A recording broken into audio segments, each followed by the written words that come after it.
Hello everybody, it's Julia here with another video.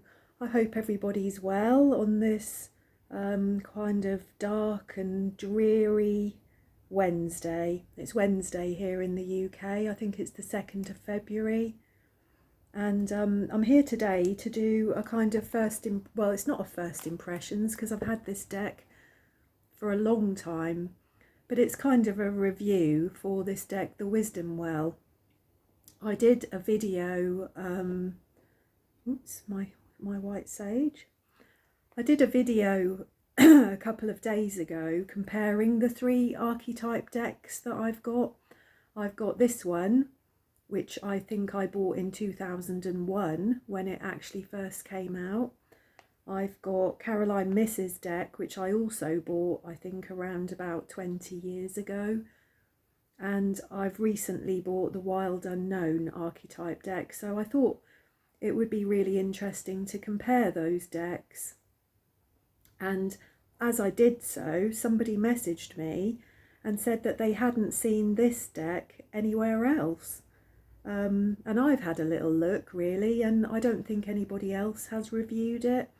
I've had a look around online and I'm not even sure whether it's still in print, but there are a few second-hand copies of this deck around, and I think it's well worth buying. I love it, to be honest. So it's by Ivana Kalinkova, and it's by Barron's. I think it's 2001 is the copyright of this deck.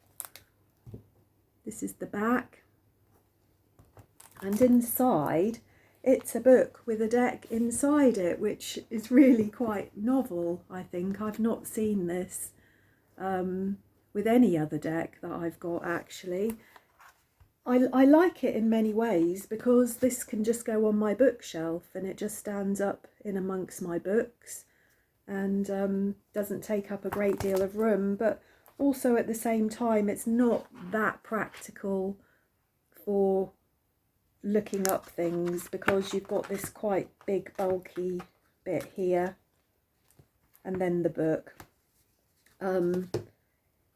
This is all made of fairly flimsy sort of coloured cardboard, but it does the job. It's got a nice purple ribbon, which I appreciate. The book itself is very glossy and very thorough, and I love this book. I love the way that it's been written. I love the information within this book. The card case that the cards are in, again, is sort of made out of quite a thick sort of paper, sort of cardboard. Just plain on the back with a card on the front. The cards themselves, I think there's 36 cards. This is the back of them, they're all the same. And then the cards themselves are fairly sort of thin and bendy. But I think with cards like this, to be honest, to me, it doesn't really matter what the cards are like, how thick they are, how good a quality they are. These are not cards for using regularly, I don't think, particularly. You know, they're not like perhaps your tarot cards that you might, or a deck of oracle cards that you might have out every day. I think these are for quite deep dives. These are for a lot of inner reflection. I've used these cards in the past as part of a kind of what's the right word? I've used them while I've been exploring my own archetypes. I was using them at the same time as I was using Caroline Miss's cards and her book, Sacred Contracts. So I would use them quite heavily for a week or two, and then they kind of get put away again until the next time. There'd be a beautiful deck to use with clients if you do any one-to-one work with anybody, because as I said, they're quite profound actually in many ways. And this deck is based on Jungian archetypes. much more so than the other two decks that I've mentioned, Caroline Miss and The Wild Unknown. I'm not going to get into who Carl Jung is or his theories around archetypes in this video. If you would like more information about that, I did talk at length, I think, in my other archetype video where I do the comparisons, because I read lots of bits from the book here. But today I just wanted to show you the cards, really, so that if you were thinking about trying to find some online, perhaps secondhand, you'd have a good idea of what you're buying. As I said, these are very they're not in order, are they? I've just realised. These are very Carl Jung inspired. His first few cards here, and I shall hold it up for you to see, are extremely Jungian inspired. He has the Psyche as his first card. He has the Shadow as his second card. He has the Persona as his third card. And the Trickster as the fourth card.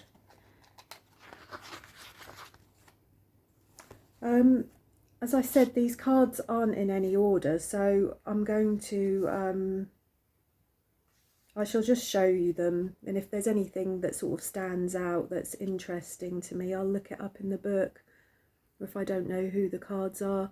This is the Mother Goddess. In fact, I'm going to have to look them up in the book. I'm sorry, I should have put these in order before I did this video, but it was kind of sprung on me at the last minute, as I said, by this lady asking me to do it, so I'm just trying to fit this video in, really. So yeah, this card here is the Trickster, card 29. What have we got? As I said, there are 36 cards here. This is the Teacher. We've got the Hero, which we don't see very often, do we? I know that in The Wild Unknown she actually omitted the Hero for some reason. I'm trying to remember why, but she did. This is the card Power, which is very much like the Sun, I think. We've got the Inventor. We've got, I think this is the bird in a cage, isn't it? The Prisoner. The Prisoner. As I said, the Shadow. 23. Who's this? This is the Hermit. Somebody I resonate with quite strongly. This is an archetype that we see quite widely spread, isn't it, through cards. We have this in the tarot deck as well. I love actually within this book that there are keywords. There's a big paragraph that talks about aspects to do with this card. There's a little quote by Jung here, and on the Hermit card it says, "It is moreover only in the state of complete abandonment and loneliness that we experience the helpful powers of our own nature," which is quite interesting. There's a reversed meaning to this. There's some words on the card in the book here. It says, "I am an enigma, closed and protected. When my spirit meets the sun, I shine out warmly without giving up my depths." We've got the Lace Maker, I think this is, number 27. Yep, the Lace Maker. This is kind of history repeating itself, consequences, reaping what you sow. Number 9. This is the anima and animus. So this is the male and female aspects of ourselves, which is very interesting. We don't see that often within cards, do we? So as I said, if you're interested in Carl Jung's work, I think this is a very worthwhile deck. This is the child within. I know that some of the other decks take different views of the child archetype, but there's just the one here. It says here, this is the child within, and it represents the parts of the psyche that were left behind as you matured. So your innocence, your naivety, your childishness, and all the aspects of you that have not fully grown up. In the words of Jung, the small boy is still around and possesses a creative life which I lack. But how can I make my way back to it? Number 10. We've got the Dark Prince. So this is a male spiritual guide, a man's anima projection, or a woman's unrequited love. That's very interesting, isn't it? In a woman's reading, the card predicts an inaccessible man or an unattainable ambition. Within herself, this can be the ideal that frees her from guilt. In a man's reading, this card indicates that he has to amalgamate the two aspects of his sexuality: responsible man and immature boy. So as you can see, these are cards definitely for deep dives. This is shadow work, this deck. If you were to use this properly, I think this is not for the faint-hearted. The Alchemist, the Resolver of Conflict, the Baker of Cakes, apparently. 26.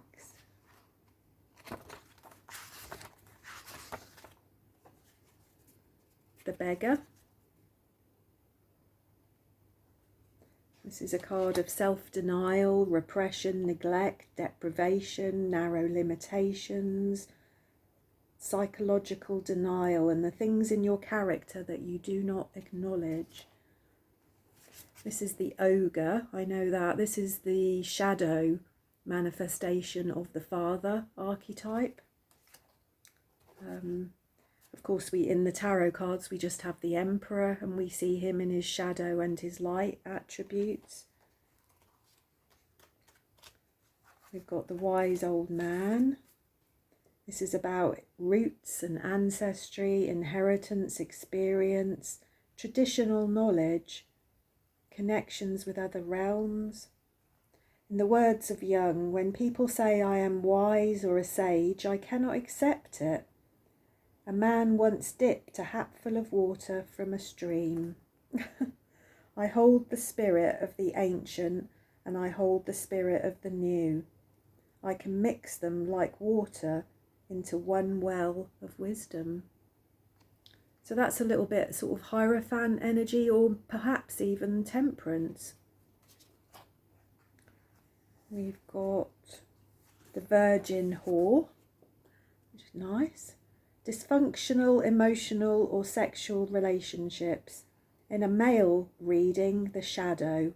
In a woman's reading, the projection of a wonderful man or a terrible man. In the words of Jung, the anima is bipolar and can therefore appear positive one moment and negative the next. Now young, now old, now mother, now maiden, now good fairy, now a witch, now a saint, now a whore. Ideals are fragile, stars fall. I can cut the ruby hidden in a pebble into an everlasting jewel. Wow, these really are quite profound, aren't they? If I were to use these in a reading for a video on YouTube, I think I would struggle to really do them justice, because I think they really need time to absorb, time to take in. This is the psyche, obviously. This is a core archetype. This is ego, consciousness, truth, inborn character, the real you. This characterizes the spirit, the true self or essence. In the words of Jung, as I see it, the psyche is a world in which the ego is contained. Maybe there are fishes who believe that they contain the sea. Number 24. The analyst, the thinker, the evaluator, the search for insight, logic, research. This card represents the thinker that is within us all. This is the part of the psyche that is good at seeing cause and effect. This is a mandala, because obviously not all archetypes need to be people. They can be things or symbols. What does it say about the mandala actually? I'm fascinated with mandalas. I have them all over my home. So this is about completeness, making order out of chaos, a healing dream, an omen, finding one's way through the labyrinth of life. This card refers to the jigsaw pattern of life's circumstances. The mandala is a maze. 20. The wounded healer, an archetype that I think is common to many of us. I think we all know that one. Number 14. The mirror woman, very interesting. Illusion, distortion, imitation, the search for one's true being. What you project onto other people is the mirror image of what you deny in yourself. The mirror of the mind is a distorting one, which is why your portrait is unrecognizable to you. In the words of Jung, the more projections are thrust in between the subject and the environment, the harder it is for the ego to see through the illusions. His face is my face, his fault is my fault. Until I look in the glass and see no reflection, I cannot see reality. I think I did a video, didn't I, a while back on the relationship mirror, which really asks us to look at often the things that we find irritating or annoying in other people are things that actually we repress or deny within ourselves. So that's extremely Jungian, that card there.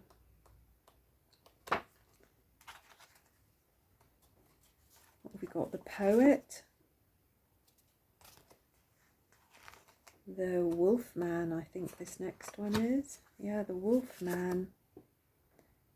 This is about nature, instincts, physical needs, the animal ancestor, lack of restraint, ancient subphysical senses. Yeah, this card suggests hunches and intuitive responses. Number 17. The Patriot. This is about attachment to family roots yet again, history, patriotism, being part of the crowd, me and my gang taking sides. We're seeing a lot of that energy in the world at the moment, aren't we? Us against them, divide and conquer. In the words of Jung, it may be a pleasant feeling, one sheep among 10,000. I am a separate branch of this strong tree. I fulfill my obligations to it, but I remain free to flower in my own individuality. I like that. I like that very much. Aspiration. This is about your inner guru, your gifts, your potential, your experience, your ambition, your talents. Card number 3, I think that was the trickster. Oh no, the persona. So yeah, this is this is the inner actor, the dancer, the mask that we adopt in life. In the words of Jung, the mask, the ad hoc adopted attitude I have called the persona, which was the name for the masks worn by actors in antiquity. So when this card appears, what you are being or seeing is the outer person, not the true inner self. Number 22.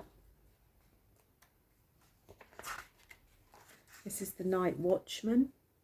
This is a feeling of judgment about it, this card. This is the inner policeman. A moral dilemma, conscience, masochism, dishonesty, concealment. The appearance of this card signifies the great lawmaker, the knower of right from wrong. This is like your own inner compass, really. Number 16. The Sufferer. So I think we've seen in other decks, haven't we, the victim archetype. I know that that's one of Caroline Miss's core sort of fundamental archetypes within her sacred contract. The Miser. The Museum of Memories, Scars, Bottling Things Up, Stagnant Mind. Card number 30, the Stonemason. Material desires, a person of the world, skill in craft, the five senses, health, calmness, rationality, realism, sensory impressions. Card number 6. So this is Father Earth. We all know that one. Card number 36, which is the last card here, the Aeon, the Eon, I think that is. This is age, time, transformation. This is like the Wheel of Fortune, really, isn't it? The archetype of rebirth.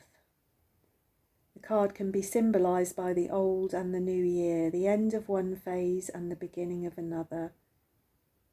It indicates the part of the psyche built up from experiences of a particular period. Number 7. This is the Demon Queen. This is the shadow side of the Mother archetype.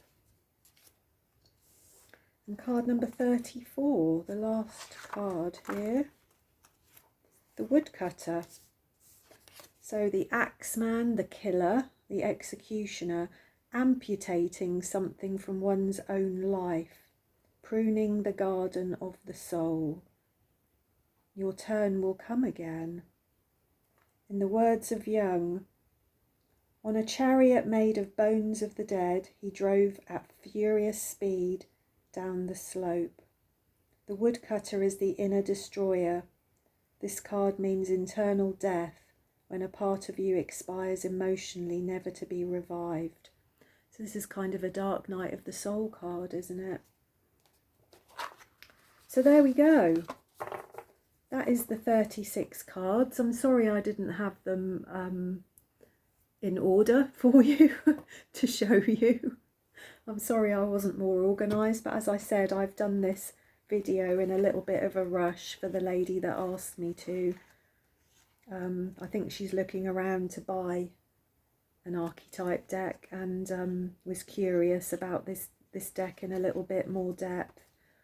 I would highly recommend it, actually. I think if you're at all interested in your own soul's journey, in your own development, in your own process of individuation, as Jung would call it, I think this is fantastic. There's loads and loads of information in this book.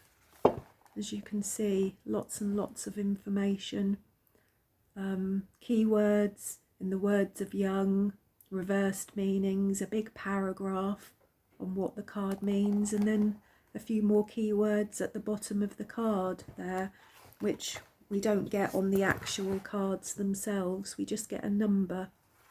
So yeah, not the best quality, perhaps not the most user friendly, having the cards within the book. I would have probably preferred them to be separate, but you can't take away from the genius of this deck of cards from the lady that wrote the guide for them. I don't really have the words to say how profound I've found this deck at times in my life when I've worked with it myself. And I've also used this deck in practice with clients in the past, and I think they've found it very worthwhile. So there we go. I hope you enjoyed that. I hope it was helpful, and if you haven't done so already, I'd be really grateful if you could give me a thumbs up and subscribe to my channel, and I shall see you again soon. Thank you.